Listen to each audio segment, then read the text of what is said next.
As consumers, we are bombarded by it at every turn, like the Incredible Hulk being bombarded by gamma rays. But what makes some media endure, while others are banished to the forgotten black hole of obscurity, never to be heard from again? Who or what decides this? Hetero life mates Steve and Yahel want to know, and they want to know now. This is Obscurity Now. And what's up, Obscurians? It's time for another episode of Obscurity Now, the show that takes a look at weird and almost forgotten pieces of media. Then we decide if they should be remembered for all of human history or tossed into the black void of obscurity, never to be heard from again. I'm one of the hosts, Steve, and with me, he's one of the forgotten Planeteers whose special ring power was to tell everyone to subscribe, comment, and share. It's... Yahel, actually, Steve, that's not true. My ring had the power of vasectomies. Here we go. Yeah. Basic. Yeah, I could point it at any man and their vast deference would dissipate. Much like the ability for this planet to sustain life is dissipating. Oh, look at that. What a segue.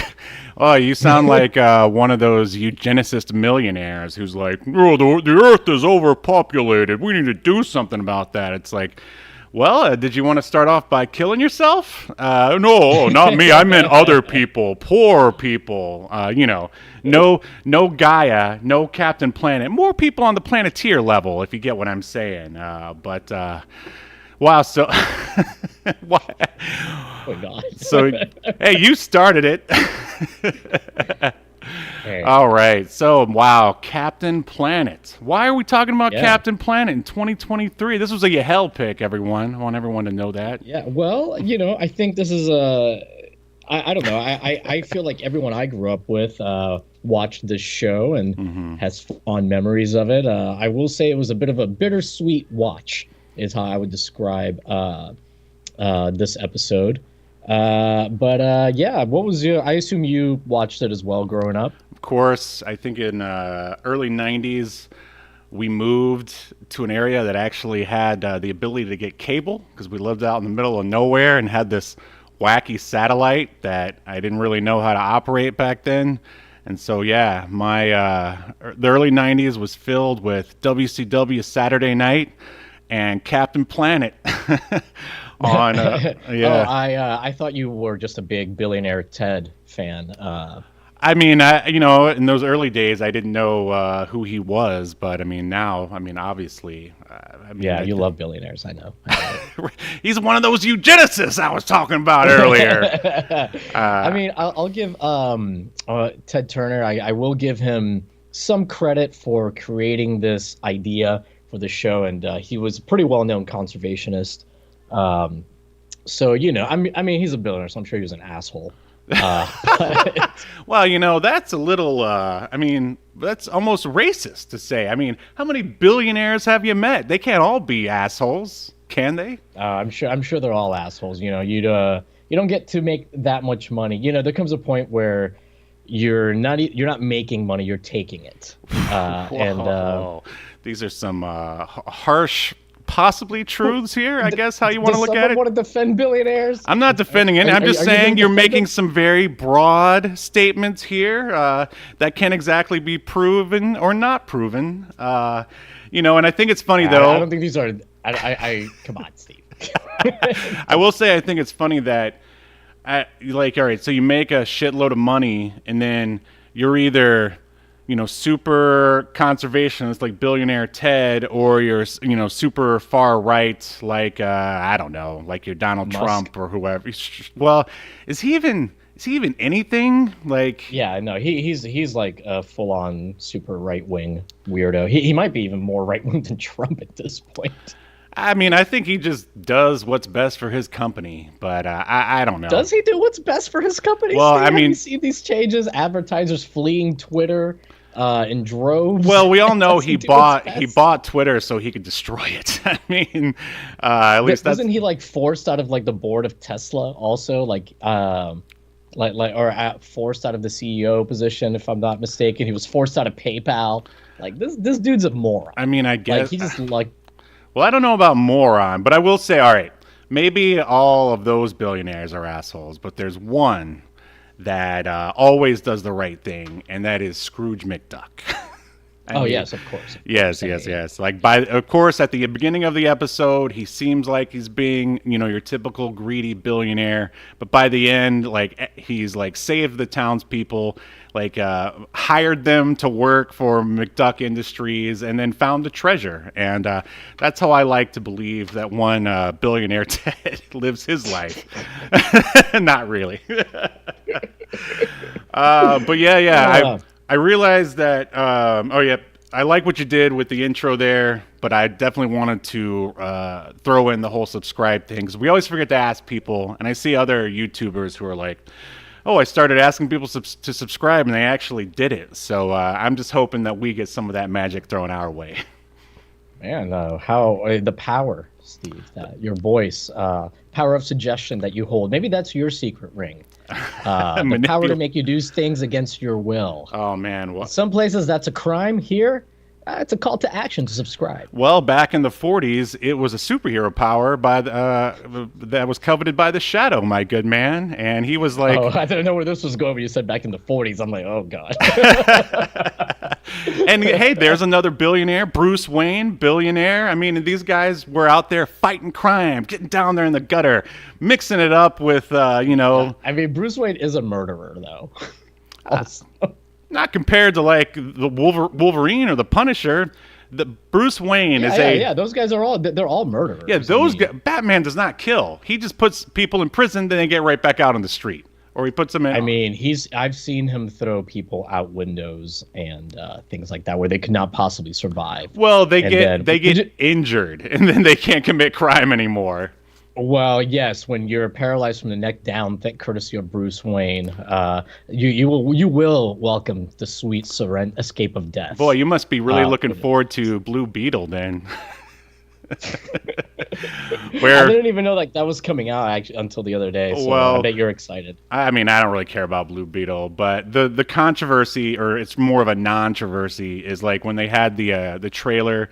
Like, for no reason, they had, like, a character going, Batman's a fascist, just to, like, make all the Bat Bros angry or whatever. It's just a marketing tactic just to get people to talk about Blue Beetle, because nobody cares about Blue Beetle. But yeah, I was surprised that they're doing a Blue Beetle movie. Yeah, well, I mean, they're desperate to restart the DCEU, and I guess that's... I can't wait to see how DC fucks this up. Yeah, right? right. But speaking of superheroes, I guess we should jump into Captain Planet. What do you think? Yeah, let's do it. But before we do that, this episode is brought to you by our brand new stickers. What do you think of them? Let me know. What do you think? Are you asking me what I think? Yeah, you. I mean, they're great. The highest quality adhesive, from what I understand.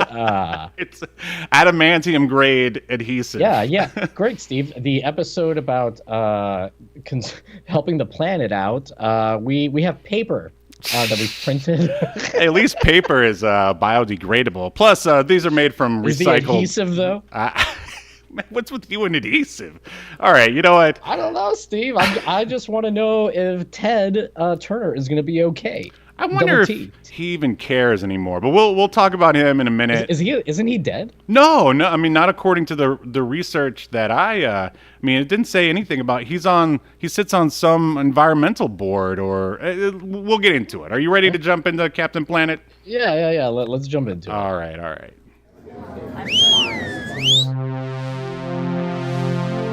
Welcome to your feature presentation.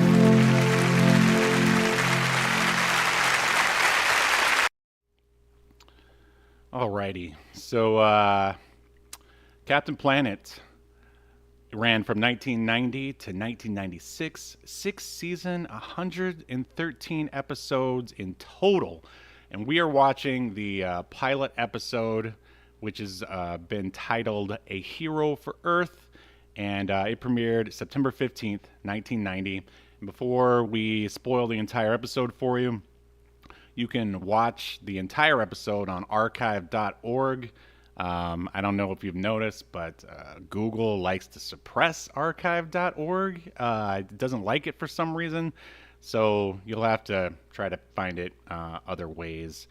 And I mean, we already sort of. Well, little pro tip for the listeners: you can just at the end of your search, just add archive.org, and then it'll come right up. Yep.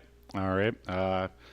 So we already pretty much talked about our history. I mean, did you like watch like a lot of Captain Planet, or just Oh yeah. Yeah. Oh, okay. Well, we got a super Planeteer here. Yeah, I don't know if I've watched all of the episodes. Like I didn't really remember this episode, but yeah, I definitely watched a lot of it. I would assume most of it. Wow. I mean, I can't believe there were 6 seasons of it. I imagine this is. I know, right? This is one that I probably I remember it being on like the weekends, and I would just catch it sort of here and there. Well, obviously this was like Ted Turner's like one of his pet projects, you know. For sure. Much like, he's a huge wrestling fan, so he bought WCW, and he kept them on the air for years, even though they were losing money for a long time. So Ted owned. For those that don't know, Ted Turner, he started TBS, which stands for Turner Broadcasting Systems, CNN, TNT, like a bunch of networks. So yeah, he was the guy in charge of all that stuff, and what Ted wanted, he got. And well, I don't know if it's technically defunct, but they've been making a big. He created Cartoon Network. They've been making a big deal about the fact that they recently closed the Cartoon Network building out here in Burbank. I don't know if that means the whole channel is in the toilet or whatever, but which is a shame because there's a lot of great stuff on Cartoon Network. I read Ted Turner's going to start drawing and animating all the cartoons himself now. He's Well, he was one half of the creator of Captain Planet here. The other half being Barbara Pyle, who was a producer, filmmaker, and activist. Apparently, I don't know, they became chummy when she was hired to, I don't know, photograph something. And then later she was promoted, I assume after they hooked up. I'm just making that up. She was promoted to the head of the environmental division of TBS. And yeah, she was like really big on making TBS as green as possible. yeah. So here's a synopsis for. Oh, I'm sorry. Did you have something to say? I was just going to say we have Joey the Poet in the chat. Just wanted to say hello. Thank you for joining. Hey, welcome, Joey. But man, talking about Captain Planet and all the stuff that that our planet, the actual Earth, is going through. It makes me scared, Yahel. Fills me with a lot of fear. And I was just wondering, if you have anything that could set my fears or the listeners' fears at rest. Steve, I have a piece of apparel that you can put on that'll help dissipate your fear. I'm just going to keep using the word dissipate. Much like my vast deference has been dissipated, this too will dissipate your fear.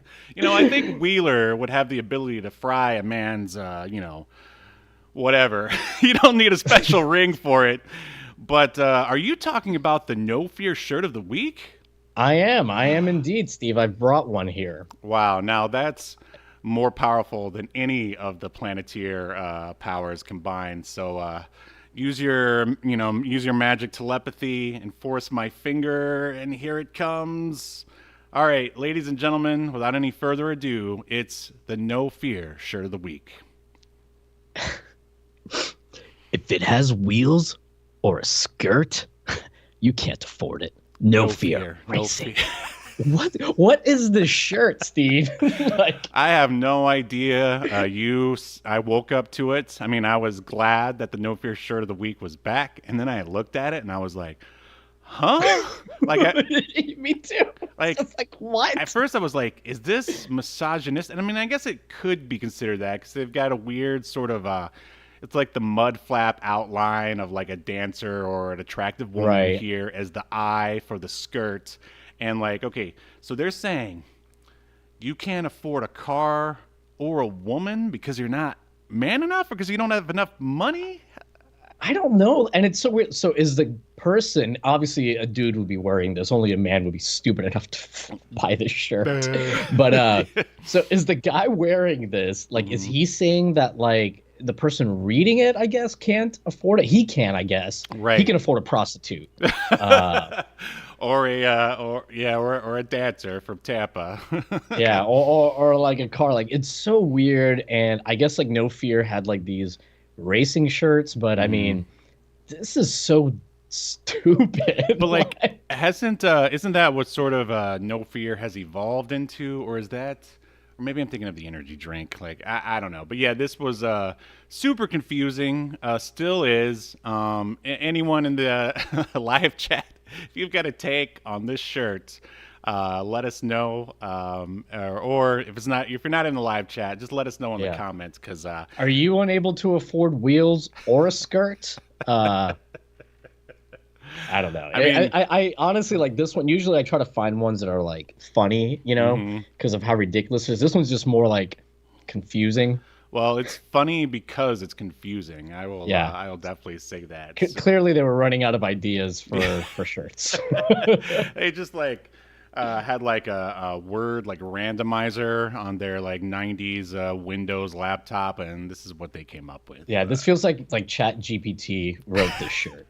In the 90s though? Yeah, well, no. I mean, it feels like if you ask Chat GPT to write me a No Fear racing shirt. The only thing it's missing is like, one of those like soulless looking AI generated characters with like bad feet and hands, because it didn't know how to make feet and hands at the time. Couldn't afford the feet or hands. Yeah, that's because they stole all of Rob Liefeld's art. I was gonna say, like, every AI has been trained on Rob Liefeld's art. Yeah.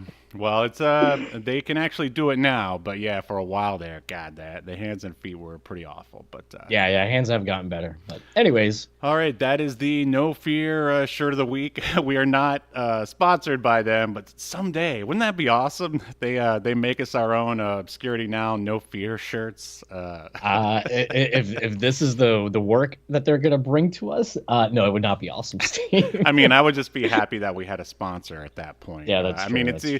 All right, if you had to choose between them sponsoring us or Big Johnson, would you choose?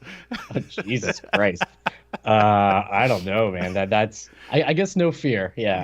I thought so. I thought so. All right. So back to the IMDb of Captain Planet here, and here is the synopsis for Captain Planet. If you wait, I just want to, before you get into the synopsis, Smoke Monsters in the chat, thanks for joining. He put No Fear needs you to sponsor them. Yeah, at this point, we probably have more subscribers and followers than they have people buying their shirts. And thank you for doing that, listeners. Thank you for subscribing and following. All right, so here's the synopsis. Here we go.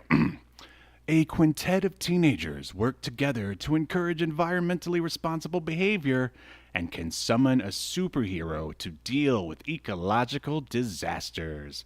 And we already talked about who created Captain Planet, so this specific episode was directed by one Will Magnon. And he previously directed Defenders of Earth, which, if you don't know who that is like the Phantom, Flash Gordon, and Mandrake the Magician. The Real Ghostbusters, I think we all know who that is. The Ultimate Avengers 2 movie, I feel like we've talked about this guy before. And his last thing that he directed was 18 episodes of Bob the Builder. Now, my question is, did Bob the Builder use recycled parts to build all that stuff? Because if he didn't, we need to have words with him. So this was written by one Nicholas Boxer. I mean, the guy's he's a demon in the ring. I mean, you have to be with that last name. And he directed 104 episodes of Captain Planet, and only one other thing, which was called Earth Night, that came out in 1987. And then this was also written by one Billy Rubin. This is the only thing IMDb has him listed as writing ever. And the production company is a good old Deke Entertainment. Got to go with the Deke if you're looking for, robust, erect cartoons. So why don't you tell us, and this is no joke, who are some of the stars who provided their voices for Captain Planet? Yeah, so first I'm going to start off with Wheeler. He's the American Planeteer. He's played by Bubba Ray Dudley at times, it sounds like. I was I was gonna make another wrestling reference. It's a Wheeler Yuta, right? The guy who's always getting pinned on Oh, AEW because man. nobody else there wants to take a dive. Anyways, so Wheeler is played by Joey Didio, I don't know. But he's been in a few things. Nothing too well. Actually, he was in something called Tiger Within in 2020. But yeah, nothing that you know him from. This was the thing that he did the most of. He's in 113 episodes of Captain Planet and the Planeteers. Although he was also in 50 episodes of Denver the Last Dinosaur, which I know is on our list. Oh yeah, we got to get to that. And he sounds a lot like. Oh man, I forgot it. It was in the back of my mind. It'll come back later. But anyway, continue. Okay. Then we have Janice Kawai, who plays Gi.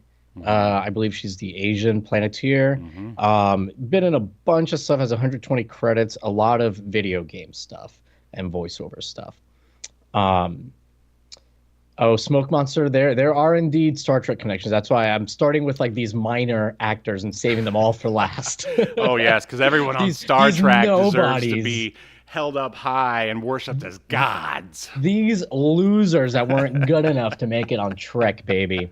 All right, then we've got Kath, which is her full first name. I don't know if the parents just didn't finish writing it, but Kath Sosi or Souse, I don't know. It's a very strange last name. I've never seen it before. She does the voice of Linka, which is the Soviet, as she corrects Wheeler, Planeteer. Right. She has been in a ton of stuff. She did a bunch of voices in Rugrats, Futurama. So yeah, lots of cartoon voiceovers. Did you, just a quick little tip here, did you see that, because when they made the cartoon, the USSR was still a thing, and then it fell and just became regular Russia, so they had to change the opening to accommodate that. Oh, no, I was not aware of that. Yep. All right, up next we have Ed Asner. What? Yep. Ed Asner, the legend himself, playing this week's main villain, Hoggish Greedley. Ed Asner, I mean, he's been in a million things. He's awesome. Yeah, for sure. Yeah, he's awesome. He's a legend. Is he still alive? No, he died in 2021, but he did have something come out this year, short. So still working from the grave. I know who Wheeler sounds like to me because he acts like him too. Link from the animated Legend of Zelda. Yeah, I can see that. Yeah. And then his little henchman is named Rigger, played by John Ratzenberger. Again, has quite a few credits to his name. Nothing that really stood out to me. Some voiceover work, some live action stuff. Well, we got to mention Cheers and because he was Cliff. Oh yeah. Yeah. I mean, if you didn't mention Cheers, I think the internet would have canceled us. That's why he looked familiar. Yeah, he was Cliff. Yeah, the mailman, and then he was also the voice of Mr. Potato Head in the Toy Story movies.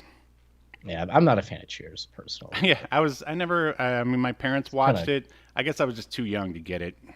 Yeah, the only reason why I ever caught any of it was because it aired just before Star Trek reruns on weeknights.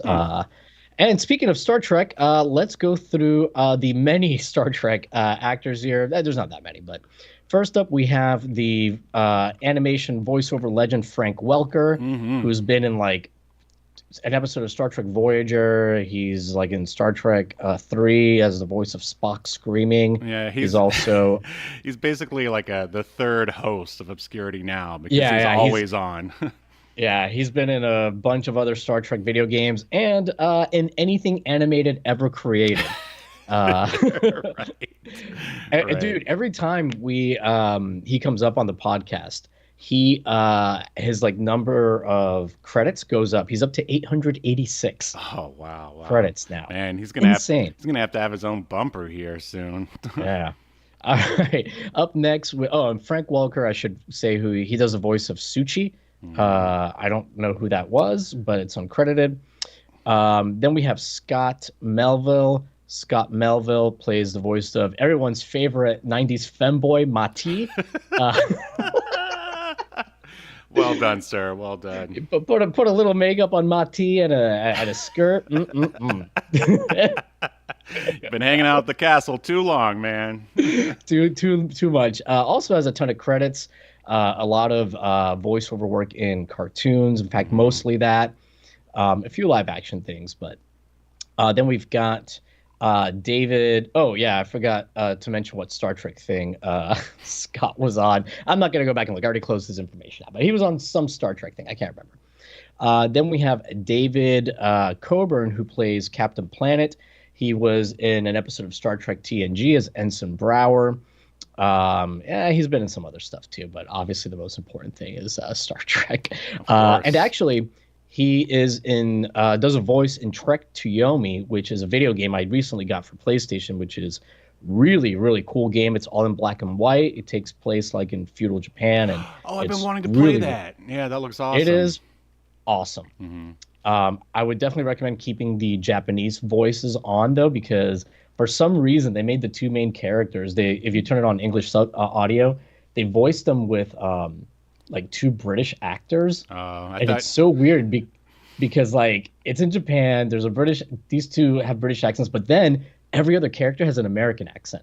Well, that's so weird. It's just like really weird. I don't know. For me, it takes me out. I thought you were going to tell me that the Wheeler voice actor was one of the samurai, and he's like, "Hey, I got a sword over here. Hey, I got a sword. Get out of here! I'll stab you. Now I'm gonna sexually harass a woman." Yeah. All right. Then we've got, last but not least, LeVar Burton, who plays Kwame. He also does the opening narration. LeVar Burton, of course, is a legend. Reading Rainbow, Roots, Star Trek The Next Generation, Picard. He's also directed a bunch of stuff, too, which I don't think we've ever really discussed. Well, one of the Star Trek episodes we watched, he directed, I thought. If I remember correctly? Probably, because he's directed a lot of Star Trek episodes, especially DS9 and Voyager episodes. So he might have directed the DS9 episode or something. But yeah, he's been in a ton of stuff. Then we've got, last but not least, Whoopi Goldberg, another legend. She plays the voice of Gaia. She was in Star Trek The Next Generation, Star Trek Picard, a bunch of stuff. And yeah, I think, she doesn't really need any introduction. She's got a long, long list of credits, and that is our casts and Star Trek connections. All right, here we go. Oh no! We've just entered another Star Trek connection. Yeah, Whoopi Goldberg telling my mom what to think on The View for like 20 years now.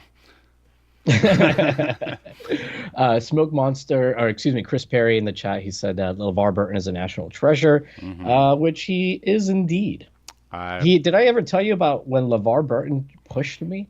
I think he did, but you know what? Let's hear it again. Why not? So I was at a Star Trek convention, and I was real drunk.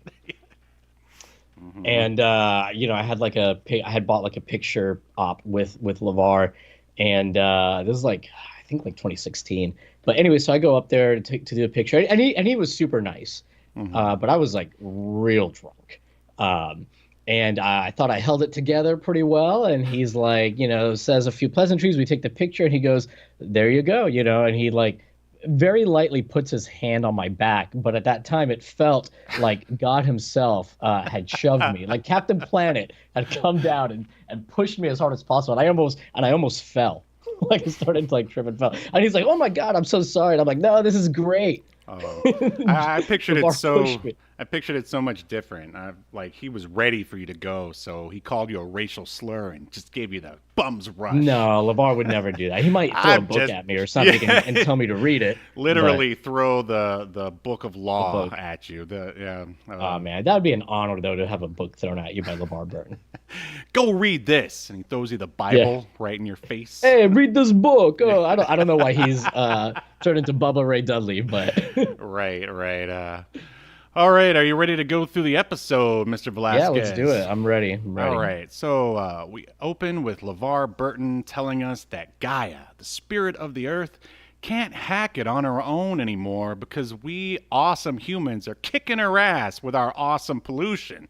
So she sends out 5 rings. This is basically the cold open where they explain everything. Yeah, I didn't have you trying to make pollution sound cool on my bingo card. Well, it just totally rocks, you know. I want all the kids to know about it. So she sends out 5 rings to Kumai from Africa, and he's got the power of Earth. Wheeler from North America, he's got the power of fire. Linka from the USSR, she's got the power of wind. And Guy from Asia, who's got the power of water. And Matai from South America. Mati, right? You're right. From South America, and he's got the power of heart. And when all 5 powers are combined, it summons Earth's greatest champion, Captain Planet, Yahel.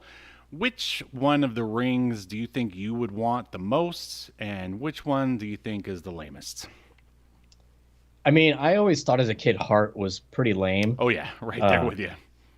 And maybe it's because Mati, from what at least I know when I was watching the show as a kid or whatever, I thought Mati was also just kind of lame. Mm-hmm. This is before I realized that, you know, he's just a hot little femboy.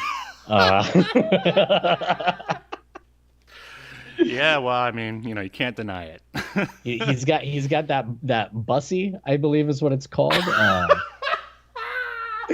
Do you know what that is, Steve? Yes, I don't know. I know you didn't know what edging was, and that had to be explained to you. I'm pretty sure you already explained to me what that was before in the past. But yes, okay, I know what it is. I don't think we need to explain it right now. All right. Then we'll move on. But I don't know. So yeah, I thought he was the lamest one. If I had to like choose one of these rings, I don't know. It'd be a toss-up between fire and water for me. Mm-hmm. What about you? Oh, I'm right there with you. I mean, heart was the lamest, but I think it's funny because Gaia specifically says that heart is the most important, and I think that's obvious because, you know, we all quote unquote have a heart and we're supposed to care about the earth and all this stuff. But yeah, of course, as a kid I thought that was super lame. But as an adult I totally get why they included it, and I think it's actually like a really good inclusion. Absolutely. But yeah, as a kid I was like, heart? Yeah, right. What does that have to do with earth? Sure. And I'm sure as like a 12 or 11-year-old, I probably thought like that fire was probably the way to go. But really, I kind of like earth, because you can just, you know, build anything you want basically out of dirt. And, you know, my wife and I are desperate for a house, so we could just use that to make our own land and then build a house out of the earth. I see. Yeah, we want to get out of this goddamn apartment. But anyway, yeah, moving on. We're now into the episode, and we are outside in a beautiful forest with birds and bunnies, and bam, is it getting ravaged by a giant robot dog-looking thing controlled by the episode's villain, Hoggish Greedley, and his sidekick, Rigger. Do you think Hoggish just sort of comes up and he's always like, "What's up, my Rigger?" Like whenever they walk into a room, you think he says that? That's what? What's I wrong? He's not saying that. Or do you think Rigger is like gets offended? He's like, it's different when we call ourselves that. But all right. Oh my god! Welcome to Problematic Now, a new podcast. We probably get a lot more subscribers. But anyway, sorry. Here's my question to you here, and I know we didn't really go deep into the rogues gallery of Captain Planet, but do you have a favorite villain that you can remember? Oh yeah, I absolutely do. Okay. I don't remember her name, but she's like blonde with like a white streak in her hair. Blythe. Yeah. I always thought she was hot. She was. She was hot. In fact, there is a pretty suggestive picture of her that's popping up in the Obscuritron, and I'm sure that's not all that's popping up. If you get my drift. I mean, so in the chat, I had asked if heart is universally thought of as the lamest ring, and Smoke Monster said that he would have picked fire for his ring, but the argument for earth just turned me. All right, look at that.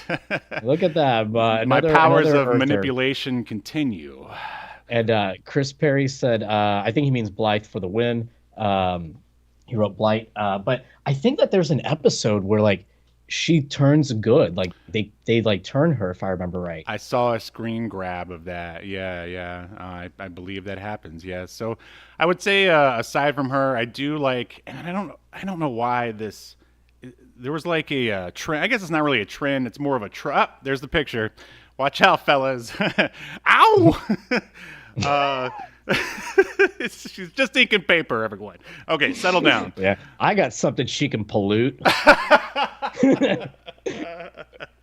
Hey, I got some waste to dump on her. If you know what I mean. Right in the dumper. It's my semen. Yeah. So I like the inverse Captain Planet. I can't remember what his name was. Yeah, but he was cool. Just kind of like how I liked Bizarro Captain Planet. Yeah, like Negaduck from Darkwing Duck. The inverse colors like work for me or whatever. But moving on. So Captain Pollution is his name. Wow. They really went out on a limb with that name. I don't know how any kid's going to be able to figure that out. So Hoggish says he can drill for oil anywhere. Thanks to this, the robotic dog is called a land blaster. He presses a button that makes the machine drill. It goes into like a lake and penetrates the bottom of the lake. That causes water to go through the earth, and a single drop leaks into an underwater cave where Gaia has been sleeping, obviously dreaming of the day when we'd be talking about her here on this podcast. So it causes her to wake up, and then she fixes the leak with her magic, and she sees that the drill is still drilling. I mean, man, they just have so many hot girls in Captain Planet. I mean, Gaia's pretty attractive too, wouldn't you say? Yeah. She's very attractive for a cartoon, I suppose. And by the way, it is Dr. Blight. Blight? Oh, I got the name wrong. Yeah. Okay, all right. Yeah, Blight. So Chris was correct. But yeah, a lot of attractive people in this in this cartoon for children. Yeah, right. So she looks at like a magical mirror, and it shows all the damage us humans are doing to the planet Earth. And she says that the time has come for the rings, and she sends them out to all the aforementioned Planeteers. Do you realize what sort of trope or early cartoon trope she's utilizing that I hate at this point? I don't, but I thought it was really weird that she wakes up from a nap and she says, "Oh, can't Mother Earth even take a nap?" But the thing is, then she looks at the mirror and she's like, "Oh my God, what's been happening? All this pollution." How long was she fucking napping? Yeah, that was quite a nap. But the answer to the question I asked was a soliloquy. She's basically talking to no one. Oh, they could have had her, talking to her computer or something, or maybe even given her a sidekick or something. I don't know, but whatever. At least she doesn't do it for a whole bunch. But yeah, she's basically talking to herself or us, the viewer. So yeah, she sends out the rings. But back to your comment, don't you think she, once the pollution got bad, she could have woken up to stop it before it got so bad that she had to send out a bunch of wacky rings? I don't know, Steve. When you gotta sleep, you gotta sleep. You know what I'm saying? Yeah, I hear you, bro. I mean, but Gaia needs her beauty rest. Yes. And hey, it's paying off. Skin looks great. Smoke Monster had written in the chat, are they gods then? I guess, yeah, Gaia is she has godlike powers. I'd say. Mm-hmm. So, yeah, kind of interesting. Ted Turner does not believe in Jesus Christ. He believes in Gaia. I was going to say he believes in himself, probably. Probably. Gaia is just his dream woman, basically. But I was going to say, all right, I was going to save this for when they summon Captain Planet, but that's midway through the episode. We'll probably forget about it by then. It's so they never really offer or explain a backstory about Captain Planet.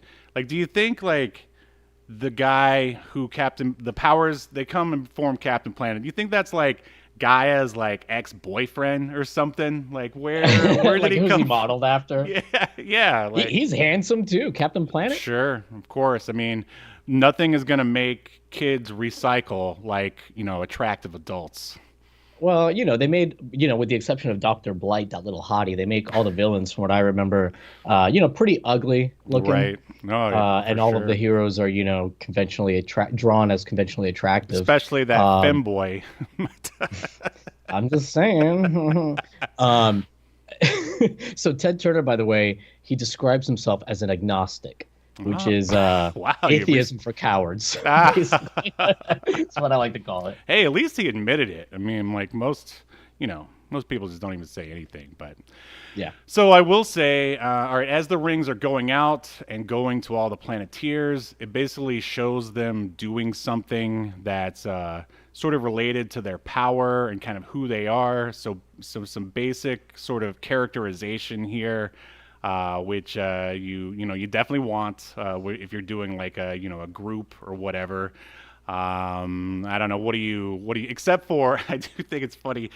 They have a Wheeler going up and like frightening this 80s punk who's like twice his size and makes him like run Right. away. I thought that was Yeah, pretty I funny. like the punk was gonna like rob a lady, I think, or Hmm. something, and he like chases him off somehow. That's the power of that like Brooklyn accent. It like makes even like a weak looking guy like Wheeler sound dangerous and scary, I Yeah, guess. yeah. Hey, I'm walking here. Yeah, you give the lady back her place before I knock you one. Hey. Yeah. Hey, It's like I got a sausage for Dr. Blight. Hey. hey, and so you turned into Andrew Dice Clay at the end there. I like Well, his accent is very inconsistent though throughout the episode. Like sometimes he's got like that heavy, typical New Yorker accent that we were just doing, and other Right. times nothing. right. He looks like Tom Paris from Star Trek Voyager. I don't know who that is, but I'll take your word for it. I know you don't, Steve, and so you're a constant source of disappointment for me. That's what this show is all about, torturing you. So I do like the fact that Linka is playing a keytar for some reason, but that's just my obsession. That's so Russian/Soviet. Yeah, right. Yeah, it's very random. So yeah, Matai scares off a cheetah. Guy, and then Guy dubs them the Planeteers, basically. And this is when I remember how obnoxious Wheeler's voice is. Like, hearing there, depending on the level of, Brooklynness he decides to bring to it. So let's see. And now Gaia brings them all together in her lair. Do you think they were pretty like accepting of every? I mean, they just basically got teleported from their normal lives into this like thing, and nobody's like freaking out. They'll just sort of accept it. What do you think? Yeah, I mean they go along with it pretty quickly, but I mean it's a kids show. They clearly just wanted to like set up the heroes like as quickly as possible. So I mean I'm fine with it because what are you gonna have them do, like protest? Uh, Yeah, I mean, if it was a movie, like a modern day movie, they would definitely like have at least a few of them be like, "Oh, I don't know about this," then they have to like come Right. to accept it later on when their mom is killed by, I don't know, a Pollution. toxic barrel. All right, or toxic masculinity. Yeah. Yeah, Uh, something toxic. Yeah, exactly. I was gonna say I'm kind of surprised they didn't go like two-parter with this, so they could do a little more like that. But in some ways, I'm glad they didn't. Um, sorry, I'm laughing at a joke Smoke Monster made, but it's like a Star Trek deep cut. You're not gonna get it. But God. yeah. Should I the, leave so you guys can talk Star Trek? Yeah, Steve, just get. This is now a Jesus. Star Trek podcast. Get out of here. I completely lost my train of thought. So yeah, back to the episode. Best co-host ever. All right. Yes. So basically Gaia tells the Planeteers how their rings work, and then they all try out their rings to varying success. Of course, like Wheeler keeps screwing up because I don't know why. Yeah, he's like the bad boy rebel. Right, exactly. And as we said before, heart is the lamest, but Gaia says it's the most important. And then Kame says they need to practice, but Gaia, and this I was kind of surprised because you think, practice makes perfect is like, a pretty important thing that kids need to learn. But Gaia's all like, nah, There's no time for that, brah. Horace Greeley is like destroying a forest, and you need to go out there and stop him now. Like, you don't need to worry about learning your powers or worrying about your safety. You need to go out there and stop him now, because if this forest goes, that's the end of the earth. Now, she doesn't say that. You have to read between the lines, but that's basically what's going on. What do you think? Yeah. Yeah, no, it is very weird that they don't, have them like a little montage or something of them like that learning would have their gone a long powers. way. Yeah. Yeah, like it didn't have to be long, like 30 seconds, just a little something, and then she's like, "Okay, now you're ready." Yeah, exactly. But Ted Turner's like, "Hey, we gotta get to saving the planet ASAP." like, Very strange that they gave Wheeler the most dangerous power, Yeah, because he's like a bit of a hothead. I don't know if I Well, want him like, having the power to make fire anytime he wants. Yeah, it's like, hey, I could be stopping these bad guys, but instead I'm warming up my hot dog over here. Hey. So Hoggish, let's see. There's no time. They basically she shows Hoggish Greeley destroying the the forest with his machine, and so now we're with Hoggish, and he says, "There's only one thing worth caring about in this world." Me, which I think that would make a great No Fear shirt in and of itself. Absolutely. So all the Planeteers, they get in a jet and fly to confront Hoggish. I don't know why Gaia just couldn't, snap her fingers and teleport him like she did before. But we gotta sell toys instead here. Gaia's like, "Hey, why don't you jump in this private jet, Right. put some gasoline in it first, and fly." Yeah, rocket fuel. Yeah, well, It's very, very weird. Well, hey, go ahead. I'm surprised she didn't say they didn't throw in some line about how, this jet is pollution free. It runs on Mati's femboy sexiness or something. Well, see, this is the beginning of like millionaire like actors and philanthropists and stuff telling us all that we need to save the earth, while they're like tweeting from their phone that's made from slave labor from their private jets that are polluting the. Yeah, this is it right here. Yeah. Okay. By the way, Sasquatch in Time in the chat, thanks for joining again. It is a callback to last week's episode. He said Captain Planet might be contributing to kids incarcerated if he gets them to protest the wrong big corporation. He needs to think of the children. That's good stuff, man. Good stuff. Yeah, for those that missed it, I don't even remember how we got on it, but Kids Incarcerated is like a gritty reboot of Kids Incorporated, I think it was, or something. It's right there next to Silk Stockings Jr., the kid version of the classic sexy USA show. This season on the CW. Right. So yeah, they're in the jet. They fly to go confront Hoggish. Gaia says that they put all their while they're flying, she mentions that if they put all their powers together, they will be surprised. Again, Gaia being a real grade A bitch here, not giving all the information. First, she's all, "Go endanger yourself. No need to practice." But and by the way, if you put all your powers together, something magical will happen, but I'm not going to tell you. What? I mean, I guess that's supposed to create suspense for us, the viewer, if we hadn't already seen promos. And then there's the fact that the name of the show is Captain Planet, and we haven't seen him yet. So right. I don't exactly know if that and Captain works. Planet, he is like the Megazord, right? Sure. So it is that trope. Mm-hmm. But I'll get to it later. But I do like the way they do it in Captain Planet. Right. Yeah, I gotcha. He's the Deus Ex Machina. But let's see. So, well, I guess I'll just go into it now. But the good thing about him, or the way that they treat the Megazord that is Captain Planet, is that the kids don't suddenly do nothing.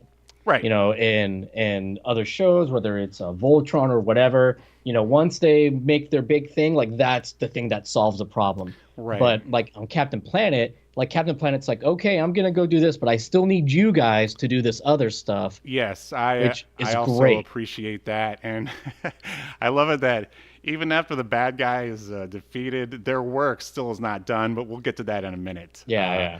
So Hoggish sees the Planeteers jet approaching, and he sprays them with oil. And we get a really cheesy line from Wheeler here, and he says, "They're really rude with the crude." You know, crude oil. Ha ha ha ha. Oh, classic. I wish Mati would have stopped his heart right then and there. Damn. Wow. So, and then Wheeler, he shoots the door off the jet because, they're about to crash because it's covered in oil. Then Linka uses her wind ring to level the plane. This is good because it shows them, working together. Even though they didn't have a chance to practice, somehow they're pulling it off. Well, Gaia knows, what she's doing when she picked these young men and women. She knew what she was doing. They, Yahel. Them, they. That's just Mati. We're so canceled. All right. Kamai makes a Earth. No, we're fine. I'm as liberal as they come. Of course we are. I welcome Mati and his dresses. I welcome our fembot overlords. All right, so yes. Kamai makes bring that bussy over here, Mati. It's been a lonely and sad weekend. Wow, Jesus. Okay, so Kumai makes an Earth platform for the jet to land on. Then Wheeler and Hoggish exchange some threats. Then Hoggish says he'll blast the walruses with oil if they come any closer. Got to save them walruses. The Planeteers then put their rings together and call Captain Planet. Cap tells the Planeteers to help the animals while he takes down Greedly, as said by Yahel earlier. Then, all right, before we get too deep, what do you think about Captain Planet's design? I mean, I think it's fine. I don't think it's bad or anything. It's a little I don't know, underwhelming, I guess. Like it's weird because he's got a mullet and his body is made of glass or some kind of. As we said all the way back in the James Bond Jr. episode, they look very similar. They kind of sort of have that 90s guy kind of haircut and facial structure. I mean, it's weird because it's iconic and stuck in the past at the same time. I mean, I don't think nobody really looks like Captain Planet, if you think about the Marvel and DC universe, except for there was a DC guy that looks very similar. But I don't know, what do you think about the Earth logo on his chest? The yellow globe. I mean, it's fine. I just think it's weird that they didn't make it look like the Earth. Right. Instead of just being like an oval with grid lines, which seems like that would have been more of a pain in the ass to draw. Right. Yeah, with logos, it's supposed to be something that school kids can doodle on their notebooks in school. Yeah, which I mean they could. Yeah, but it's so lame. Why would you want to? Then someone will come by and they'll be like, "Yeah, what you drawing there, nerd?" And it's the Captain Planet logo. It's nah, that's a globe. You love geography, nerd. And then the kid gets beat up. Hey, get him, boys. This guy knows where Austria is. Get the tables. Yeah, so I don't know. I mean, I get it. You also have to keep your logo simple, which they did, but maybe it's just a little too simple. But yeah. So moving on. Let's see. Cap tells the planet. All right, so Cap makes the oil go back into the Earth by swimming around it and creating a whirlpool. Then Hoggish grabs Cap with the claws of the machine, but Cap just laughs. What did you think about that scene? Yeah, so he's in the claw, and then he's trying to stab Captain Planet with the drill bit. And he's poking him, and Captain Planet just laughs, and he goes, "Oh, that tickles." Yeah. Yeah, and I was like, "Dang, how OP is Captain Planet here?" It's been a long time. Captain Planet, from what I remember, his powers are whatever the plot requires. Oh, there you go. Yeah, you got it. That's how I remember. But I mean, I thought it was fine because they're establishing he's got super strength and super durability, so I thought it was fine for that. Yeah. Then basically he breaks out of there, and Cap then throws the sidekick of Hoggish into the trash can, and Captain Planet actually goes, "See you later, my rigger." I mean, I thought that was really weird. I can't believe he said that. Moving on. Cap flies to Greedley, and then Greedley shoots him with toxic waste, making him fall all the way back down to the shore with the Planeteers. So at least you get to see Captain Planet's weakness here, which is basically toxic waste, which makes perfect sense. Any comments about that? No comments. Steve, great job. You're doing great. They thank you, my rigger. They did figure out if they clean the toxic waste off Cap, he will be revived, which, I mean, that's kind of a no-brainer. But, hey, I mean, I assume the Planeteers are supposed to be around the ages of, like, 18 or so, I think they're younger than that. Yeah, so okay then.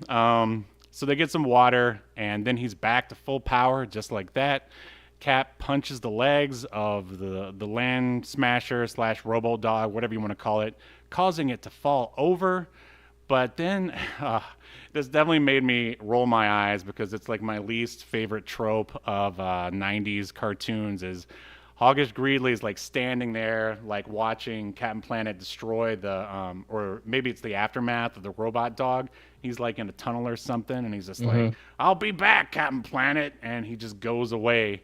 And you think like Captain Planet, with his like massive, almost infinite amount of power, would easily be able to apprehend him and at least like, throw him in prison or something, Right. deliver him to some sort of authorities. I mean, it just left a little emptiness to me. What do you think? No, I agree. I think, Captain Planet realizes that without these villains, he doesn't get to be alive. So, he needs them.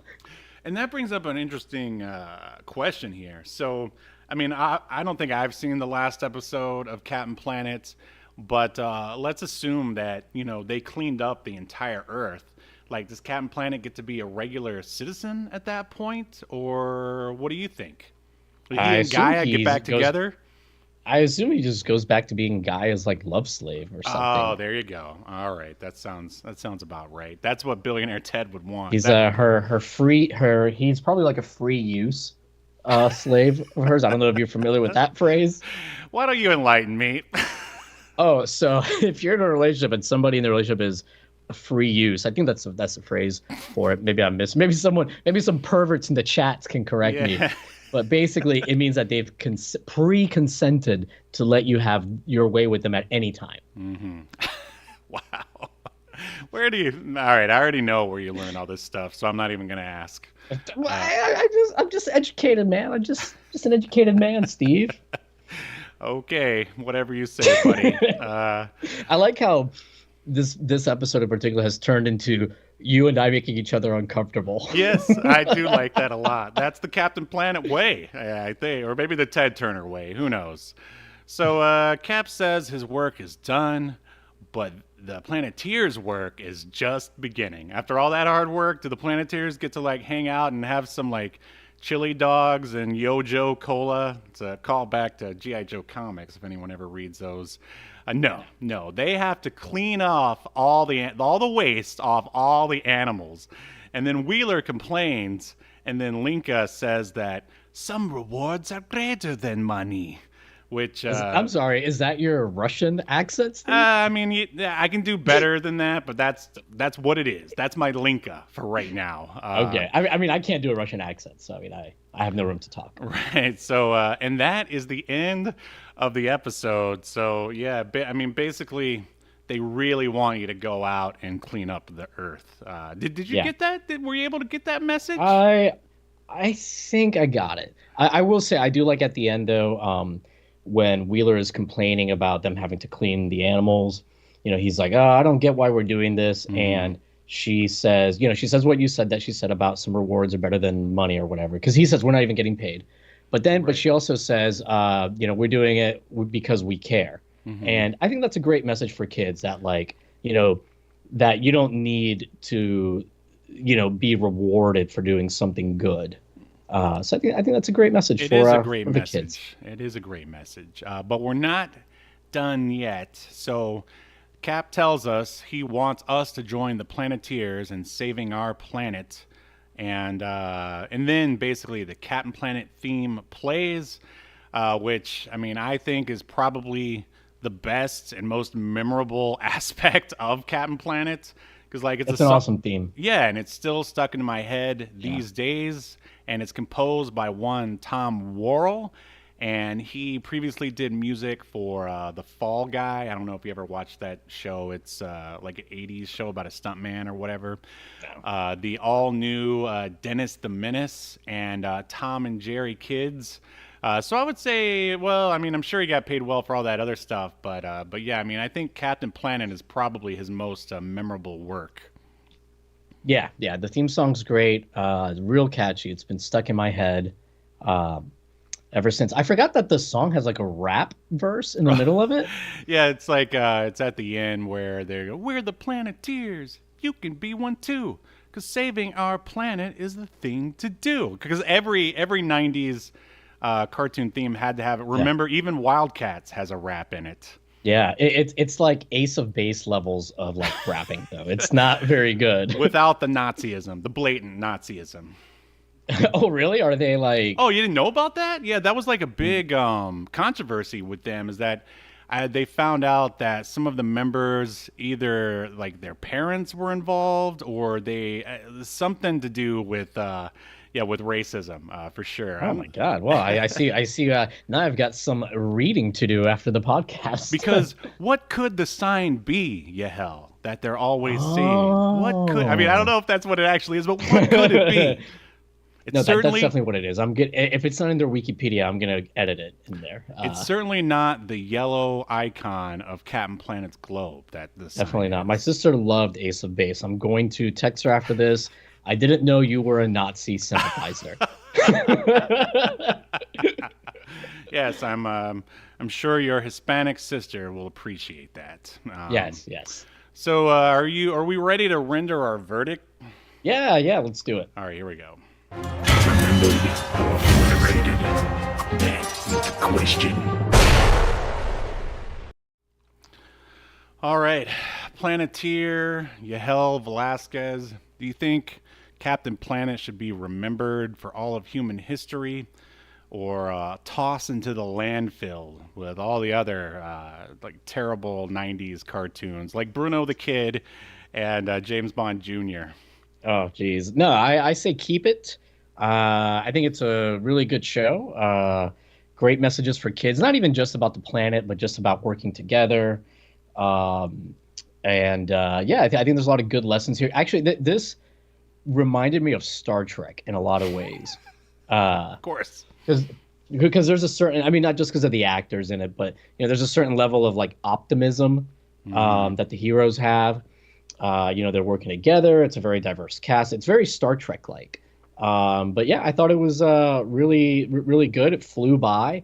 The only my only negative really is that we didn't watch a Dr. Blight episode. But I mean, there'll be plenty more episodes of Obscurity Now you can ogle Dr. Blight. And if you want to, well, not ogle Dr. Blight, but if you want to watch this, I am about to put the link in the chat. So you can watch it for free on archive.org. But more importantly, Steve, what say you? Should people watch this show? Should it be remembered? Oh, man. I mean, it should be remembered.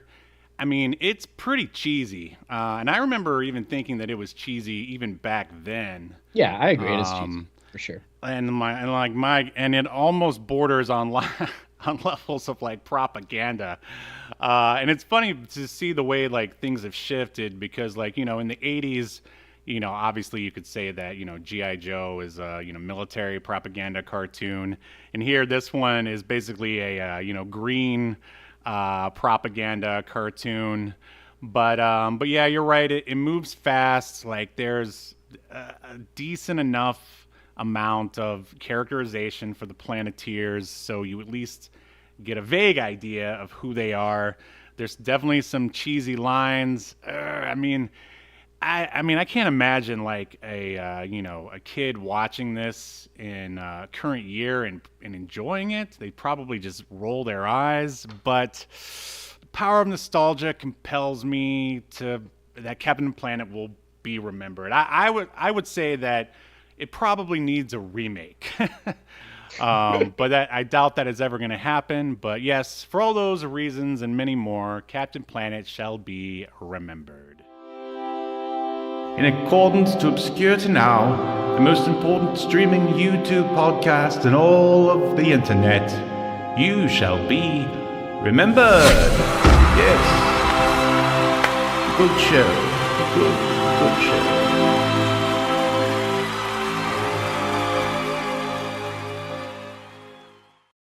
I feel like we're on a streak of remembered shows. Yeah, it's been a minute. I think it's because we've been doing more mainstream stuff. And if you're sick of us trying to follow the trends, even though Captain Planet isn't very trendy, other than well, I wouldn't. I would say it's pretty trendy right now because like the reason why I wanted to cover it was because of how hot it is. Because we didn't heed the lessons from Captain Planet as a society. Here we go. Now we are paying the price. I mean, I was going to say Captain Planet should be trending, but I mean, I don't really think anyone else, at least in the last year or two, are talking about it besides us. But yes, boy, do we have a topic for you guys next week. Oh, do you remember what we agreed upon? Oh, no, I remember. We're going to cover Chris Gaines Behind the Music. Yes, a fake rockumentary about a fake rock star created by Garth Brooks for like and played by Garth Brooks. Yes. Could you guys cover Cabin Boy one day? I watched that recently. We could do that. Sure. Well, that's with Chris Elliott, right? Yeah, by recently I mean like a year or two ago, because that's one of those. I'll add it to the list. That's one of those that's definitely fallen into sort of like cult renown, just because it's pretty wacky. But yeah, so there you go, listeners. We're covering. I can't believe we're doing this. Chris Gaines Behind the Music, I think is what it is, or something like that. For those of you that don't know, it was Garth Brooks wanted to do like a different style of music, and he created this character called Chris Gaines, put out an album. He did interviews as Chris Gaines. He performed on SNL. He hosted SNL, but then performed as Chris Gaines. And then there's a fake... Garth Brooks hosted it, but then Garth Brooks performed as Chris Gaines with like a crappy emo wig and everything. And there's like a fake Behind the Music about him that I stumbled across on TikTok, and that's the story of why we're covering. Yeah. And Behind the Music was a show on VH1. I think they actually rebooted it a few years ago. And did some new episodes, but it was actually, I used to love watching Behind the Music, but it'd be like an hour-long little mini documentary on a musician or a band or whatever that they would do, and a lot of those were like very good, but I just can't believe that Behind the Music through their my God, what do you call it? What's the word I'm looking for? Their credibility in the trash. By covering a fake musician. Well, I think, and again, I don't really know where Chris Gaines falls in the Behind the Music sort of like history, but at that point it had become such a staple that they were also doing other stuff. Like there is a Simpsons episode called Behind the Laughter, where they basically did a sort of Behind the Music style mockumentary on the Simpsons. It's actually freaking hilarious. But anyway, anything else to add before we sign off here, Mr. Velazquez? No, I am good. All right. Ladies and gentlemen, if you like superhero action, my comic book, Escape to Earth, both issues are available for purchase in the Reptilian Media store. There is a link in the description, and I am going to play the cinematic trailer on the way out for it in case you have no idea what it is. But other than that, we will see you next Sunday as we continue to discuss more obscure media only on Obscurity Now. See you next week.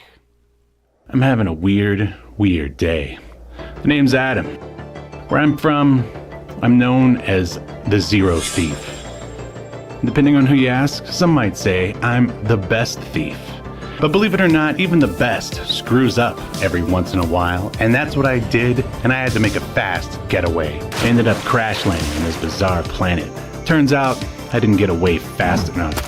These winged freaks followed me here. It's just us here, Zero Thief, on this empty backwoods planet. So start talking, either to me or my blade. Okay, I do have something to tell you. It's about the planet. It's not that empty. Come on, man, I thought you were gonna die. Cut me loose. Cut me loose. Behind you. Whoa! Thought I was done for. It was gonna be a light snack for a snarling creature, but then she showed up, riding on the back of one of those monsters like it was nothing. And with a wave of her hand, the other razor-toothed beast just stomped away. I'd never seen anyone like her before in my life. I thought I'd say something clever. Thanks, have you seen my ship? She gave me a look that said more than words ever could, because I think she was trying to read my mind or something. And from there, things just got even weirder. Escape to Earth. 36 pages of insane dinosaur action. Issue 1 available now at reptilianmedia.bigcartel.com. Featuring a variant cover by Sean Forney. Act now while supplies last.